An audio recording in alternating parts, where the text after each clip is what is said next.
Hi, I'm Catherine Gregory with Modern Wisdom Press, and I'm excited to introduce today Bobbi Lambert, Dr. Bobbi Lambert, who has written a beautiful book called From Trauma to Healing, Seeking Solace and Safe Places to Fall. Dr. Bobbi Lambert, welcome. Thank you, Catherine. It's very nice to be here with you. I'm so excited to have this conversation with you because it feels like 2020, when this book came out, is a lifetime ago. So much has happened since the pandemic. And I know when you were writing your book, there was so much that was happening in the world outside of us and within us all. And this whole experience of trauma to healing is something we could all really relate to, I think, on some level during the pandemic. So this book is such a beautiful, story of your own experience of healing and the work that you do in the world with your clients. And so I'm just really excited to hear a little more about it, Bobbi, from like what was inspiring you to write your story. Well, I have had my own, as Catherine said, big, as you say, a big trauma many years ago, and something that I thought I'd never recover from, but I did. And I went back to this graduate school and I began my career managing risky behavior and inappropriate behavior and complex problems with people in the workplace, and have had an extraordinary career and developed an expertise in workplace violence when it was just new to the world. And I just learned so much from the people I worked with, and the courage and perseverance I saw, and the amazing companies that I was honored to work with, take some really proactive steps to, around their hiring, around their executive coaching and leadership teams, and preventing violence and traumatic experiences from occurring in the workplace. And I just had to write about it. And COVID, I started to write a memoir, and then I ran into Catherine, and I really was encouraged to write about my experience and what I'd learned. And I did some research and made some really complex um, theories approachable for people so that they could use it, and for companies so that they could understand what other companies, and really stellar companies, in my opinion, have been able to do with challenging situations in the workplace. Yes, and I love that your own, traumatic experience, which you tell the story in the book, and it's so compelling. You're a wonderful storyteller. And just to imagine that you went through such a trauma and then were inspired to go and get advanced degrees so that you could help other people through this trauma is so inspiring. And I'm just really touched by all the practical guidance you have in this book, as well as the evidence, the science behind what these tools do and can do to help people recover from trauma and heal, truly heal. It's you touch upon the work that you're doing in the world, as well as your own recovery from your own traumatic experience. And I know recently you've had a new traumatic experience with your health, and were inspired to pick up your book 3 years later and read it as a reader and really receive the wisdom from your own book. Can you tell us a little bit about that? Yeah, I mean, it actually has been amazing. It's like, uh, I don't know, I really feel like it was a lifesaver for me. And I was so grateful that I'd done it and taken the time and put the energy into writing it and getting it published. I recently had some emergency surgery, which was very serious and just turned my life upside down, and just everything stopped for 5 or 6 weeks. And including, I had to pull back from work, which is just a huge loss for me. And I realized how anxious and fearful and unconscious trauma can cause us to go. And one day I just kind of reached my max on being so far out of my own comfort zone that I picked up my book, and I can't tell you how much it's helped me. And I know that, I published at a strange time, right at the beginning of COVID, and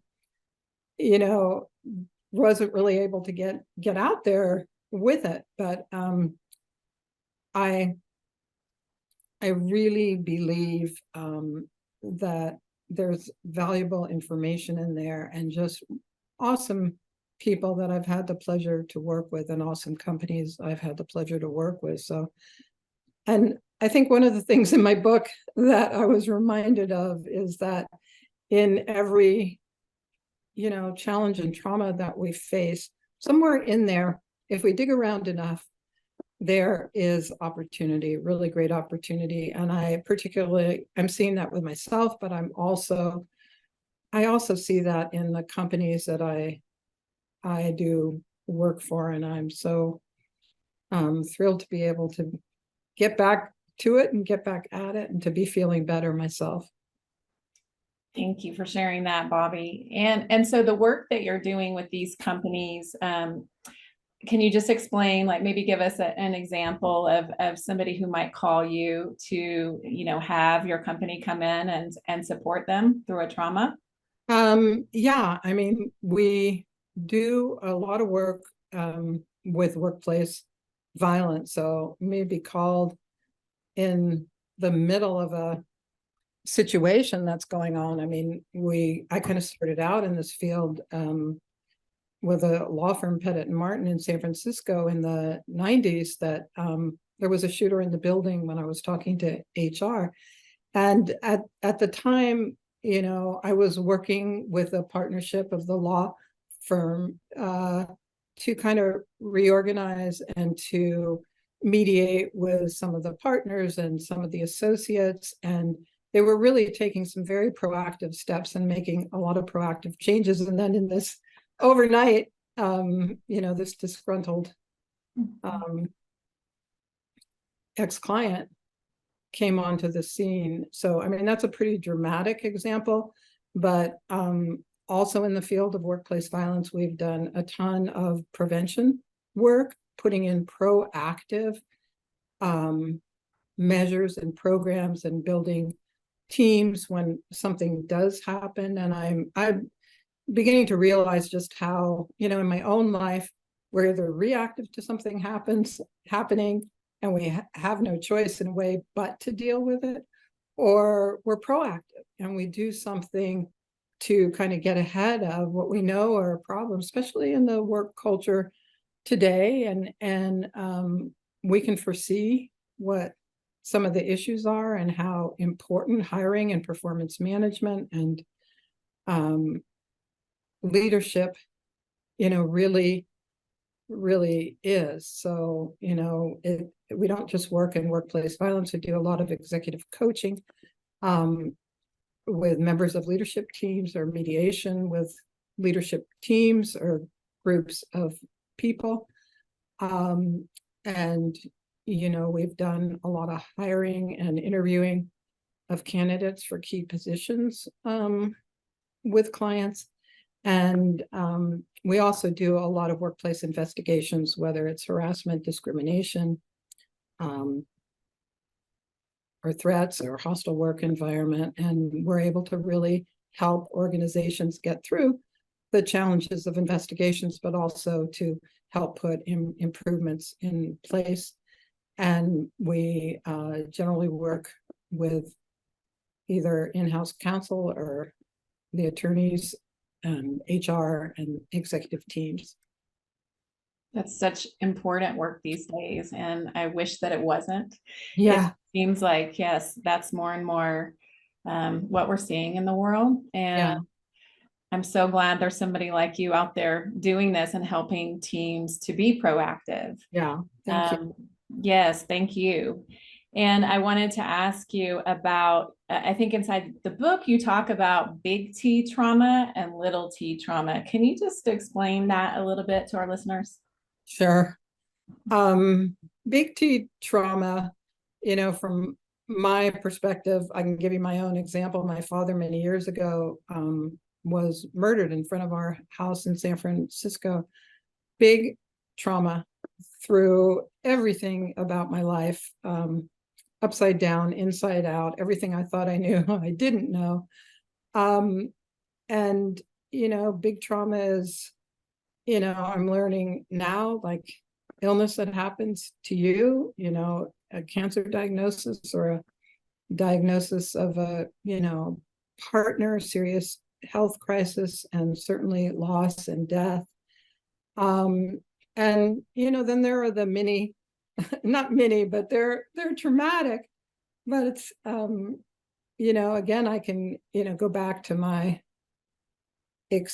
own experience recently of just, being so stressed about some of the changes or not being able to do the things that I'm normally able to do, or when an organization has a conflict between, critical people, or they, may have to terminate somebody, or they may have to give take some disciplinary action.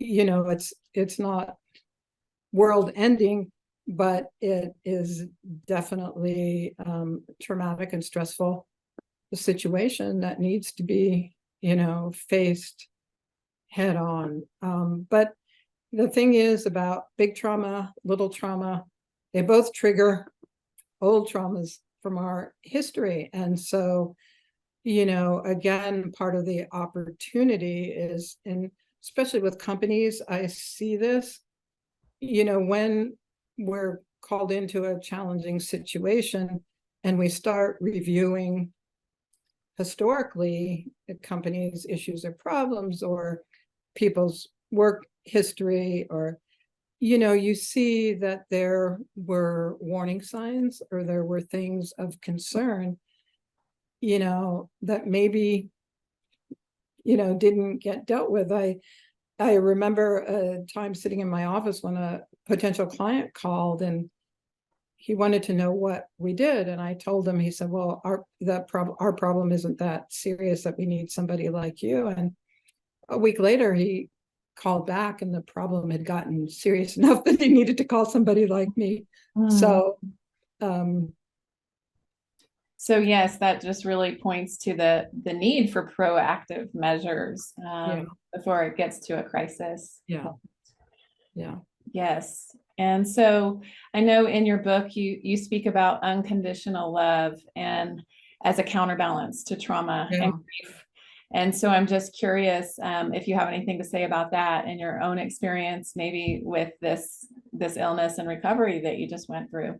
Yeah, I definitely do. I talk about in my book how, having a support system of unconditional love in your life, and it certainly brought me back to life after my dad died, meeting somebody that had that for me when I didn't grow up that way. I grew up with very conditional love that could be given or taken away at any, at any time. But it's like what I learned relearned just recently, but also talk a lot about in my book is unconditionally loving yourself. And I just can't tell you how important that's been to my own healing, and plus the unconditional love of people around me who have, allowed me to be where I am, and accepting me where I am, and helping me where I am in the ways that I need it, and pushing me to be strong and have confidence and courage in myself. And I've never had so many people say how courageous I am, but when you think about it, whether you face a serious problem at work or in your personal life, there really isn't an option not to help yourself at some point, or to love yourself, or to find the courage and resiliency that I see in so many people that I work with. And you think maybe unconditional love is a funny thing to talk about when you refer to the workplace, but I've had coaching clients, executives, when you can see clearly, and hopefully I help them see that, they're so judgmental of themselves, and they're so hard on themselves, and their expectations of themselves are so unrealistic that that they're not totally accepting of themselves. And I'm always hoping that in solving a work problem, it helps to resolve some of the issues and judgments we have about ourselves. Absolutely. Like seeing the ripple effect, not only for the team and the company, but down to the person and their life and their family, and their relationships. Yeah. It's such beautiful work, Bobbi. Thank you so much for sharing more about your story and how you ended up doing this work, important work in the world. How can people find you? Where is the best way for people to find you? The best way to find me is we have a website, www.confidant, that's CONFIDANTE.com, and I'm on LinkedIn, and my book is wonderful to hold, wonderful to read, and so much practical guidance inside of it. A lot of practical guidance, a lot of learning, and hopefully the creation of a lot of opportunity. Absolutely. There's such great practical guidance and healing and inspiration. Highly recommended book you can find on Amazon. And thank you so much, Bobbi, for your time today. Thank you, Catherine. And thank you for the awesome coaching and help that you provided for me in just the writing of my book, and moving me from writing a memoir, which was kind of nice for me to write about my life and all I'd been through and my clients, but you really brought to it the practical value, and it also caused me to do a lot of research into kind of proving and substantiating what I knew to be true from my own work and my own experience. So I'm very grateful to you and to Nathan. Thank you so much. Thank you.